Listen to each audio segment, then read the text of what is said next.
Okay, in this video we're going to look at crafting your blog's voice for your audience. Where large companies have a website that speaks to folks in a corporate tone, blogs are where you can really connect with your reader on a human and personal level. Sure, you might be conveying business tips and how-to strategies, but your blog is where you can also appeal to your reader's emotional side. You want to write with an opinion already. Have you ever read a book that merely states the facts and then it's up to you to memorize the content? Yeah, me too. It was called school and I hated it. Maybe you did too. The problem was the method of delivery. If they use crafty analogies and humor to teach you microbiology, guess what? We'd all know it. Instead, you're forced to learn in a traditional format that puts the best of us to sleep in minutes. Give people you write about nicknames, make fun of people, things, tactics, and whatever else. You can always write a retraction later, which means guess what? More and more readers. If you're boring, and most people's blogs are, then no one is ever going to come visit or, more importantly, stick around and digest a lot of it. Eben Pagan, who's a dating and business guru, is one of the more drab, robotic marketers I've ever met. But he shared with me a tactic that's moved his money needle. He started making fun of one of his readers publicly, which is kind of a prick thing to do, and another reader then called him out on it. So what did he do? He started making fun of that guy as well. What happened? About 30,000 in additional sales that week. In one of the acting books I was reading, they had these acting students reading lines and it was coming off horribly. As they read, it just wasn't believable. So the instructor asked each of the groups to take turns reading the same lines, but with one person assuming the role of higher social status. All of a sudden, everything clicked. The whole scene made sense and the actors looked brilliant. So when writing to your audience, try and write from a position of higher social status. In other words, be a little better than them. Choose the high road. Oftentimes people will try to drag you down to their level. Either delete the comment or better yet, just don't respond. Not only is that going to drive them crazy, but it's going to convey to your readers that you're not willing to stoop to your critics' level. Oftentimes other readers, aka fans, will come to your defense as well. This happens when you polarize your audience. People should either love you or hate you, but not simply tolerate you. Why? Because love and hate are emotions, and emotions are memorable. Tolerate is bland and easily forgettable. More than half of the searches on the internet are entertainment-based, so create an entertainment-style category and thread that through your blog's homepage. Remember, people mostly on the web are doing research and looking for entertainment. TMZ is one of the most visited blogs on the net. They discuss celebrity news and gossip as it happens. Hundreds of thousands of people follow that site like a religious cult so they can be the first one at the water cooler talking about John Travolta's latest skirmish or scandal with the bellboy. For internet marketing, the Salty Droid offers a unique perspective on infomarketers. That guy's a natural-born critic, and you can tell he really enjoys spreading any dirt or exposing any major marketer he can find. That gossip attracts a certain mentality, and I'll admit, on a few downtrodden business days, I've enjoyed reading that all the top guys are scammers. Somehow it makes me feel better, like I'm riding the ethical high horse. So then, figure out who everyone is watching in your industry and dedicate a section of your blog to making fun of them. Give them praise or otherwise feed the love-hate relationship that people already have with them. Don't think anyone hates them? You're wrong. Just the fact that they make untold millions alone is reason enough for 80% of your market, give or take, to hate them. People are inherently jealous, but they never would admit it. In fact, they'll probably be quick to chastise you for even suggesting they possess such a horrible emotion. Feed into that. Tell them why Mr. and Mrs. Success is so wealthy, aka better than them. And the haters will be out in a minute with their cut them down to size comments. See, they can't help it. Cognitive dissonance, which is a fancy term for you're not better than me, won't let them leave it at that. If your reader simply accepts what you write, then they will feel inferior to the market leader. Instead, they'll post a quick jab just to remind you that that a-hole only got that way because he filed bankruptcy and got divorced. And now it's on. That can easily turn into a post with 50 comments. You want to kick the hornet's nest, then kick it again. Customer trends. You need to pay attention to what your customers are trending towards. Watch your readers' responses. What are they interacting with? If they're reacting to posts about Russian guns or Russian brides, then write more about it.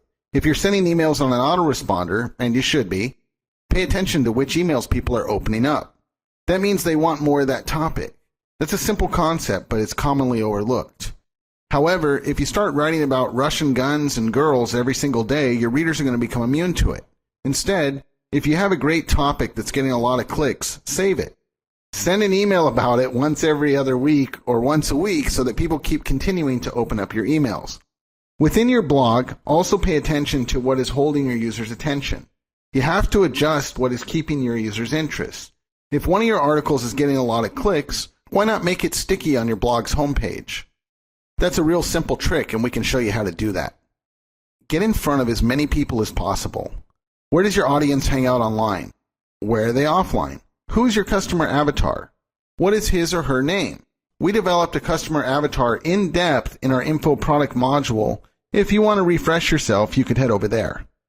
You need to learn as much as you can about your customer, then test and retest what you think is working or what's going to work. It's possible that you may need to completely overhaul things depending on what is getting your customers' attentions. What's good today might suck tomorrow.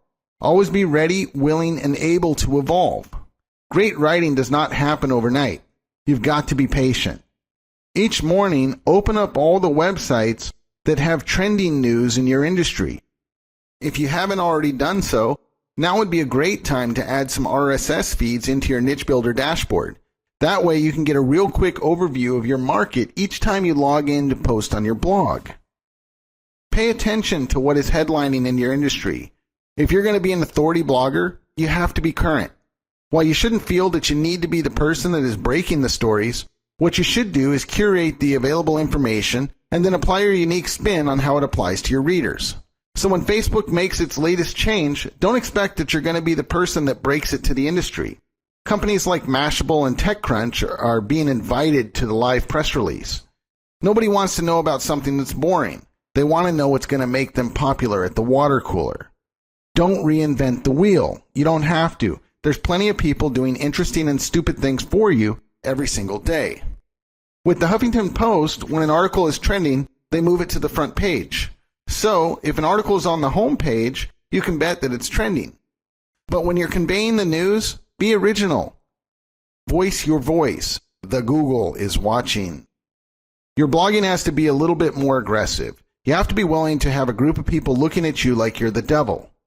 Be willing to make your audience angry with curiosity. Take a position. You do have to take a position, and you have to be comfortable with disagreement. The blog posts that you see that have 230 comments on them aren't all a bunch of people saying, wow, this is great, you guys are really smart. Not at all. When you see a post going viral with comments, it's usually people saying, you're so clueless, it looks like you didn't read this or that. And then someone else might chime in to defend the original blogger or to make a point in support of the initial post. Let's face it, most of us like being liked. So if you're the type of person that likes starting fights, you're going to be hugely successful as a blogger. Divide and conquer. Without conflict, it's going to be boring and it's going to lack engagement. As a blogger, you have to be comfortable with disagreement. Personalize, personalize, personalize. Speak directly to your most active users. You want to cater to short attention spans. Write for the person that has a 4-year-old draped around their neck, the cell phone buzzing in their pocket, and dinner on the table. Sound familiar? It should. That's most of us, give or take the 4-year-old. People desperately want to be led. Show them the way through your blog and help them assume your opinion as their own. Think that through. Sometimes we have our own opinion, but most times we're simply repeating the opinion of someone that we respect and or admire. You also want to follow the opposition. You want to pay attention to what the opposition or the other guy is doing. Here's an example. If you're a hardcore liberal, you can learn more about how to invoke reaction with your reader by listening to Rush Limbaugh than by doing all of the research in the world. If you're a hardcore conservative, watching Bill Maher, an extreme liberal, will give you topic after topic after topic that will invoke reaction within your reader. Think about your own reaction. To understand the mental framework of getting a reaction, picture yourself in a bar, and 10 feet away from you, you're listening to a drunk guy talk about beating his wife and kids on a regular basis. And then he justifies it by saying they deserve it or it makes them stronger people. Then he burps a long beer-infested belch, much to his satisfaction. You can't help but feel some emotion inside. 98% of us want to at least talk to him and chastise him for his view of family and marriage.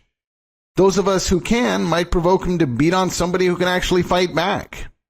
And that is the desired result of the successful blogger's mindset. You can't help but react. It doesn't always have to be a fighting words position, but you do have to take a stance.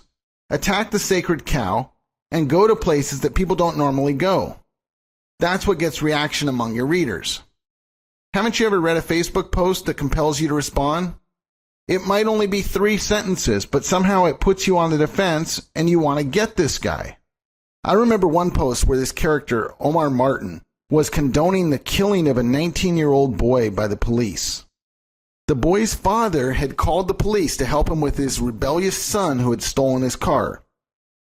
This guy, Omar, felt the police did nothing wrong, no excessive use of force. Let's just say this, it ruined my day. I lashed out at him, both on Facebook and on the original website. I couldn't just let this guy affect public opinion like that. That's the type of writing I'm talking about. He kicked the hornet's nest, and as a result, I got stung. If you're going to take this blogging thing seriously, here's a couple of quick, easy sentences to put on your wall. No guts, no traffic. Expect to be hated. Prepare to be loved.